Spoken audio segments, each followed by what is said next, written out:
हम स्टडी करेंगे SR latch. Latch basically एक सीक्वेंशियल सर्किट है जो कि combinational circuit plus memory element को कंबाइन करके बनी है ना। लैच का बेसिक काम क्या है? टू स्टोर इधर 0 और 1, यानी कि ये एक टाइम में या तो 0 को स्टोर करेगी या 1 को स्टोर करेगी। एट अ टाइम सिर्फ ये 1 बिट को स्टोर कर सकती है।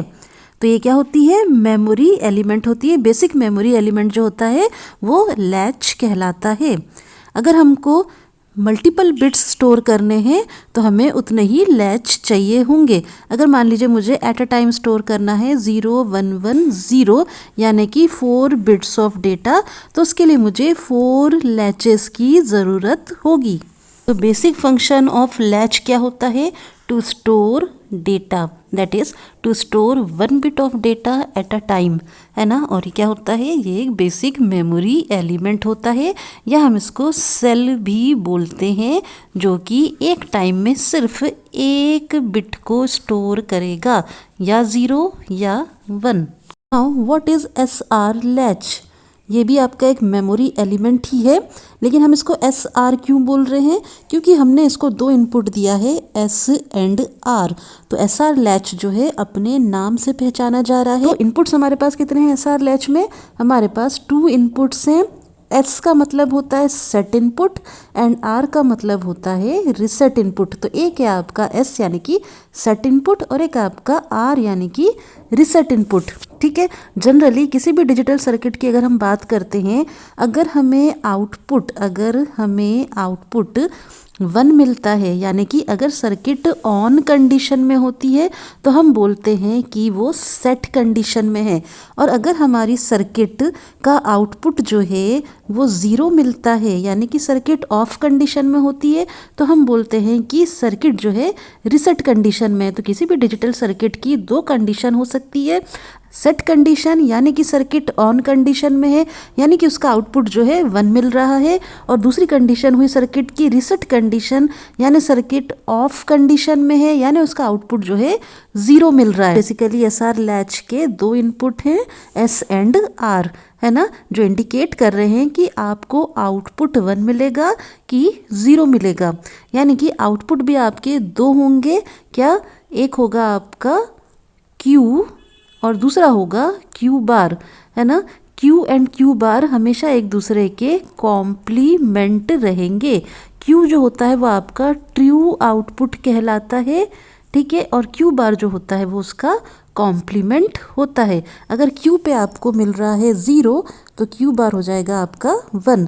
अगर Q पे आपको मिल रहा है 1 तो Q बार हो जाएगा आपका 0। यहाँ पे एसआर लैच बनाया है यूजिंग नॉर गेट।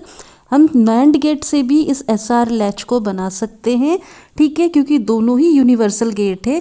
और प्रीवियस वीडियोस में भी हम पढ़ चुके हैं कि most of the digital circuit जो है वो यूनिवर्सल गेट्स को यूज़ करके बनती है।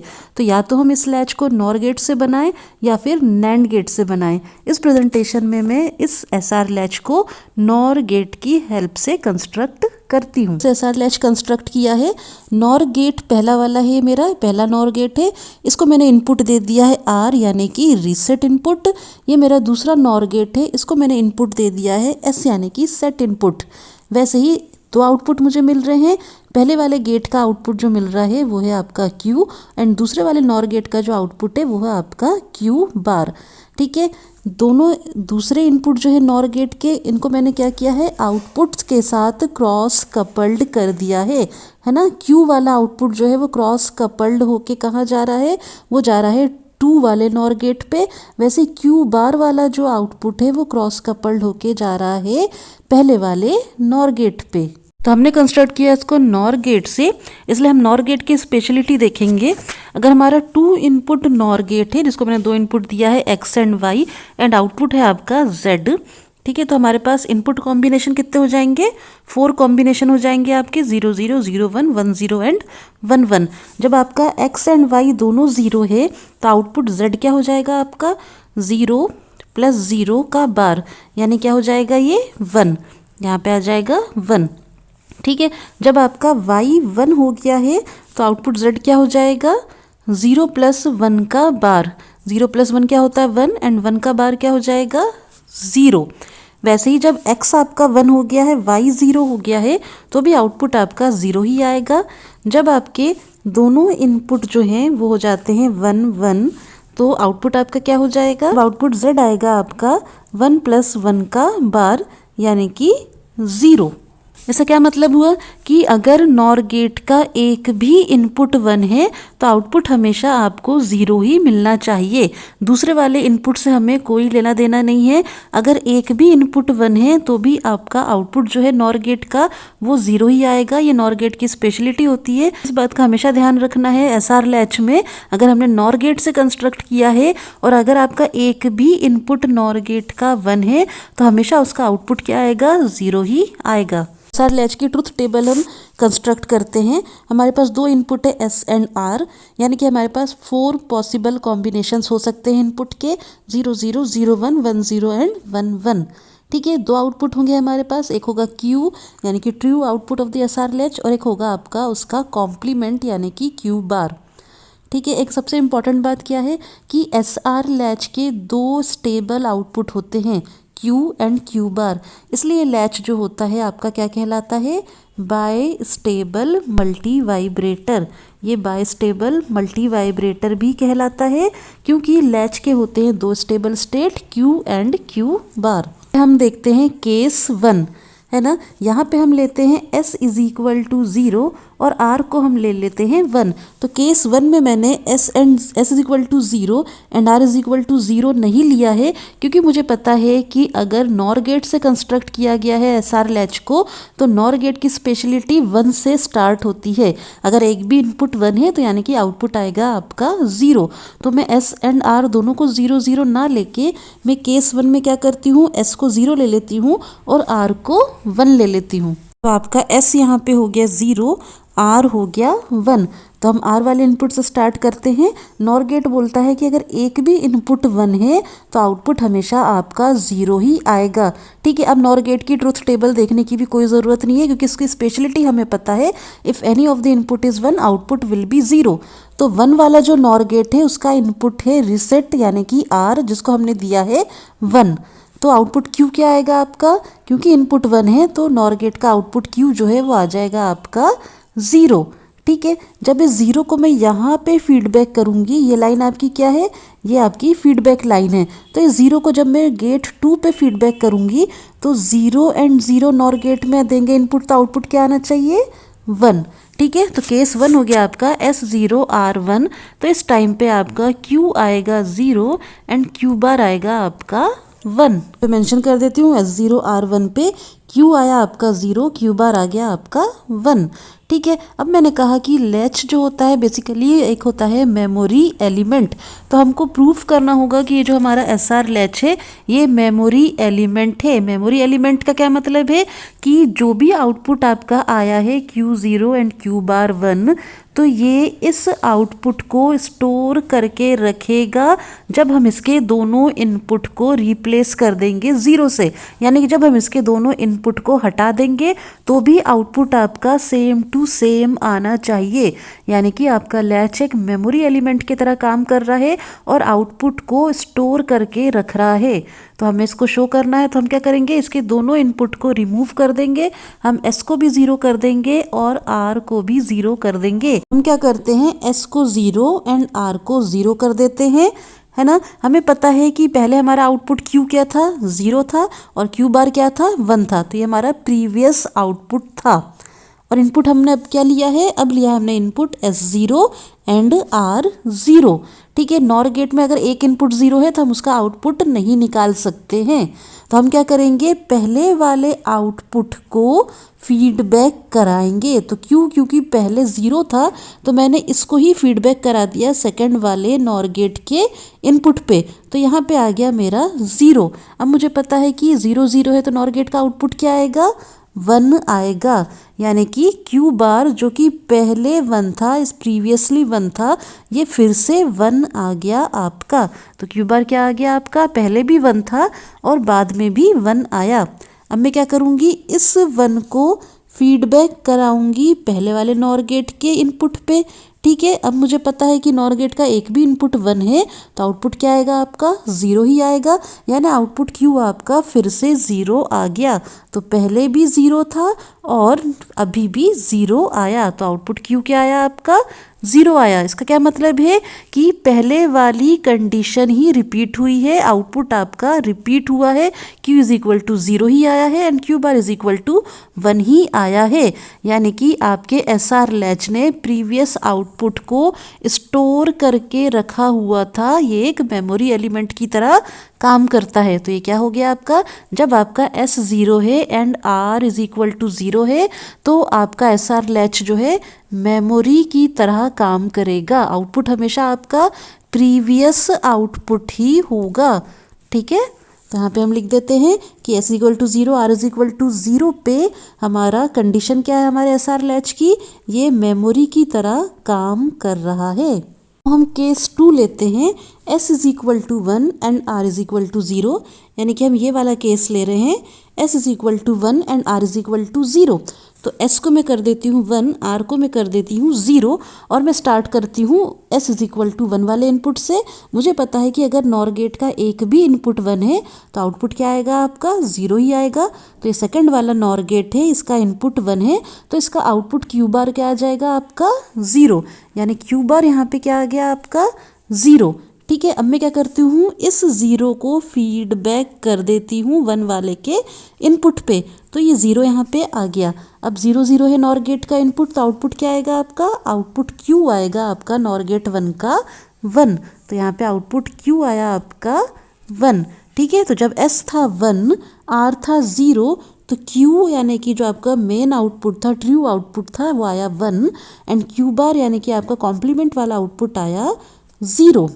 ठीक है, अब मुझे अगर फिर से प्रूव करना है कि SR लैच मेरा एक मेमोरी एलिमेंट की तरह काम करता है, प्रीवियस आउटपुट को स्टोर करके रखता है, तो मैं क्या करूँगी, मैं दोनों इनपुट को हटा दूंगी, रिमूव कर दूंगी, यानी S को 0 कर दूंगी, R को 0 कर दूंगी और देखूंगी कि क्या फिर से Q is equal to 1 and Q bar is equal to 0 आता है।